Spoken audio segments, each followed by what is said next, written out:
1942, the frozen ruins of Stalingrad, a city that would decide the fate of an entire war. The German war machine advanced, unstoppable, precise, ruthless. Tanks crushed snow beneath their treads, planes screamed overhead, and fire turned the streets into hell. But the city, it fought back, every building a fortress, every street a trap.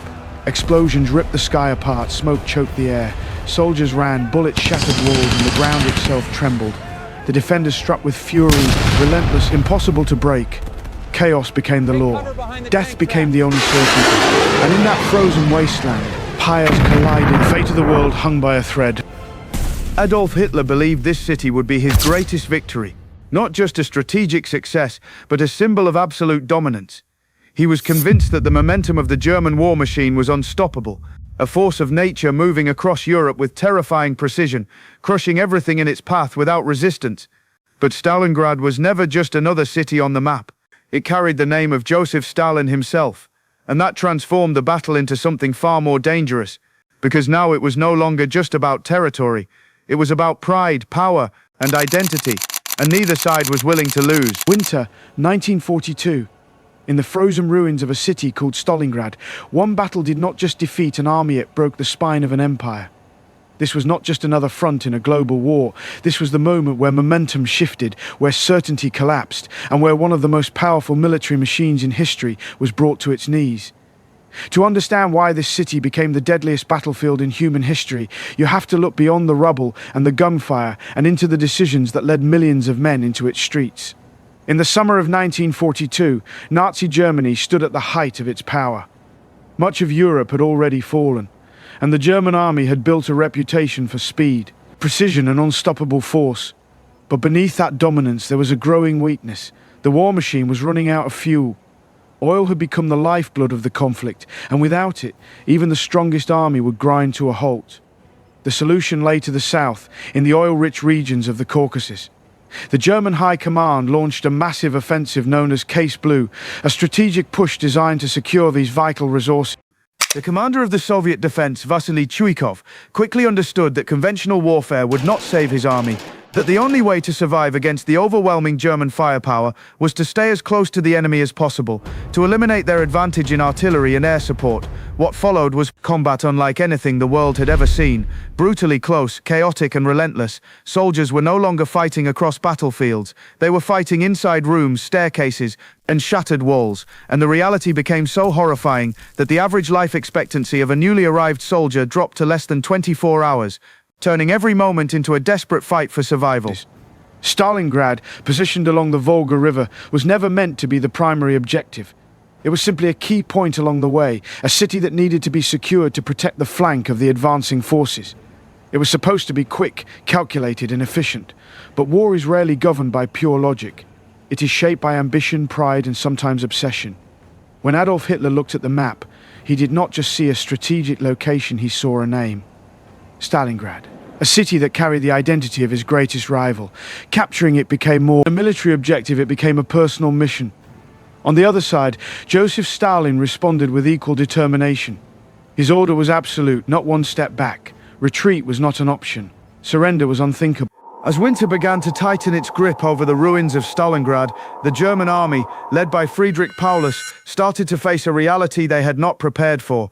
The cold was unbearable, the conditions were deteriorating rapidly, and the confidence that once defined their advance was slowly fading. They were exhausted, physically and mentally drained after months of continuous fighting. Their supply lines, stretched across vast distances, were beginning to collapse under pressure, and for the first time, the German forces were no longer pushing forward with certainty.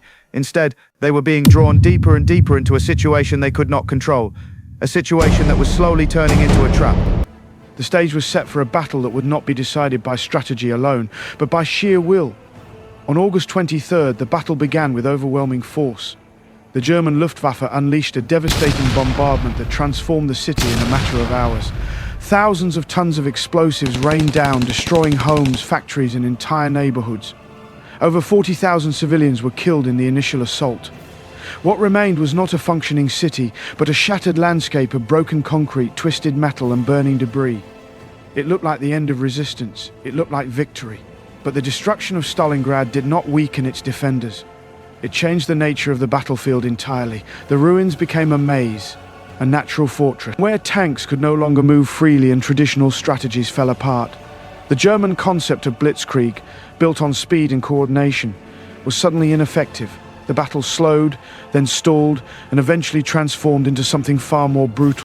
Then, in November 1942, everything changed in a way the German command had not anticipated. The Soviets launched Operation Uranus, a massive and carefully planned counterattack that did not aim to simply push the Germans back from the city, but to completely surround them, striking at their weakest points, targeting the less defended flanks held by Allied forces. The Red Army moved with speed and precision, and within days, what had once been a powerful invading force found itself in a rapidly closing ring of steel, with no clear path of escape. The Germans called it Rattenkrieg, the Rat War. It was a fight measured not in miles or even streets, but in rooms, staircases, and shattered walls. Soldiers fought for control of single buildings, sometimes even single floors within those buildings. A position could be taken in the morning and lost again by nightfall. Combat was constant, unpredictable, and terrifyingly close. Enemies were often separated by nothing more than a wall or a ceiling. Grenades were thrown through doorways, gunfire echoed through narrow corridors, and hand-to-hand combat became common. Imagine being a soldier in the German Sixth Army, having marched across Europe with confidence and success, only to find yourself trapped in a city where every step forward came at an unbearable cost. Victory was no longer a sweeping advance, it was a slow, grinding struggle for survival. Weeks turned into months, and still the fighting continued. The city itself seemed to consume both sides, reducing men and machines alike to exhaustion. As the encirclement tightened, the reality of the situation became impossible to ignore. There was no escape, no easy way out of the trap that had been set. And yet, there was still a brief window of opportunity. A chance for General Paulus to attempt a breakout and save at least part of his army. But that moment passed, in part because of overconfidence at the highest level. The Luftwaffe assured Adolf Hitler that they could sustain the trapped forces by air, promising hundreds of tons of supplies every single day. But those promises quickly fell apart. The deliveries were inconsistent, insufficient, and far below what was needed. And with every passing day, the situation inside the encirclement grew more desperate. By the time autumn arrived, the battlefield had transformed once again. Rain turned the dust of destruction into thick, freezing mud, slowing movement even further and draining the strength of the soldiers. Despite these conditions, the German forces continued their advance and managed to capture nearly 90% of the city. Soviet defenders were pushed back to the very edge of the Volga River. It seemed as though the end was near, as though victory was within reach. But that final 10% refused to fall. Soviet troops, cut off from retreat and reinforced only by perilous crossings of the river under constant fire, held their ground with relentless determination. They had nowhere to go, and so they stood and fought. Every building became a fortress, every position a last stand. The German advance slowed, then stalled completely. What had once been a rapid offensive had become a deadly stalemate. While the world focused on the brutal fighting within the city, something far more significant was taking shape beyond it. Soviet command, led by General Georgy Zhukov, began preparing a counteroffensive of enormous scale. Instead of attacking directly into the urban chaos, they looked to the wider battlefield, to the open flanks of the German position. These flanks were not held by the elite German divisions that had driven deep into Stalingrad. Instead, they were defended by Allied forces, Romanian, Italian, and Hungarian troops who were under-equipped and ill-prepared for the conditions they faced. They lacked sufficient anti-tank weapons, and many were already struggling against the harsh winter. These positions represented a critical vulnerability, one that the Soviets were ready to. On the morning of November 19th, under the cover of a thick, freezing fog, the Soviet counterattack began. The silence was shattered by the thunder of thousands of artillery guns firing in unison. The bombardment was overwhelming, tearing through defensive lines and creating chaos among the already strained troops. When the battle finally came to an end in the first days of February, a strange and haunting silence settled over what remained of Stalingrad. The gunfire stopped, the explosions faded, and what was left behind was a landscape of destruction on an unimaginable scale. Nearly 2 million people had been killed, wounded, or captured in just 6 months of fighting. Entire armies had been shattered, and the German Sixth Army, once a symbol of power and dominance, simply ceased to exist, not in a single moment, but through a slow and devastating collapse. When the shelling stopped, waves of Soviet tanks and infantry advanced through the mist, striking with speed and precision. The effect was immediate and devastating. The weaker defensive lines collapsed under the pressure, unable to withstand the scale of the assault. Soviet forces pushed forward rapidly, advancing on both sides of the German Sixth Army. What had started as a defensive struggle within the city was now turning into something far more dangerous, a trap. Within days, the Soviet pincers closed. On November 23rd, the encirclement was complete. More than 250,000 German soldiers found themselves surrounded, cut off from supplies and reinforcements. The hunters had become the hunted. They were trapped inside what they would come to call the Kessel, the cauldron. Conditions inside the encirclement deteriorated rapidly. Supplies ran out, food became scarce, and the freezing temperatures pushed the limits of human endurance. Winter in Stalingrad was merciless, with temperatures dropping to extreme lows. Soldiers froze to death in their positions. Hunger drove men to desperate measures, and disease spread quickly among the wounded and the exhausted.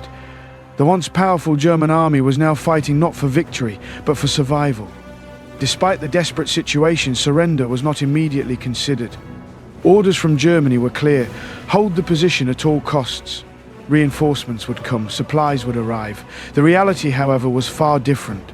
Attempts to resupply the trapped forces by air were insufficient and unreliable. The encircled army continued to weaken, its strength fading with each passing day. By January 1943, the situation had become hopeless. Soviet forces tightened their grip, reducing the area held by the Germans and systematically destroying what remained of their resistance. Inside the ruins, the end was approaching. It was at this point that Adolf Hitler made one final decision. He promoted General Friedrich Paulus to the rank of Field Marshal. It was not a reward, it was a message. No German Field Marshal had ever surrendered. The expectation was clear, but reality could no longer be ignored. On January 31st, 1943, Friedrich Paulus surrendered. The German Sixth Army ceased to exist as an effective fighting force. What remained was a shattered remnant of what had once been one of the most formidable armies in the world. The impact of Stalingrad went far beyond the battlefield. It marked the first major, undeniable defeat of Nazi Germany. The illusion of invincibility was broken, and the psychological effect was felt across the globe. For occupied nations, it was a sign that resistance was not futile. For the Allies, it was proof that the tide of war could be turned. Stalingrad became more than a battle. It became a symbol of resilience, of sacrifice, and of the devastating cost of war driven by ambition and pride. It was the moment when the balance shifted, when the advance of one empire was halted and forced into retreat. And from that moment forward, World War II would never be the same. And in the end, the Battle of Stalingrad became more than just a turning point in World War II. It became a lesson written in blood and sacrifice, a reminder that history does not favor those who believe themselves to be invincible, because empires do not fall when they are weak. They fall at the very moment they believe nothing can bring them down, and by the time they realize the truth, it is already too late.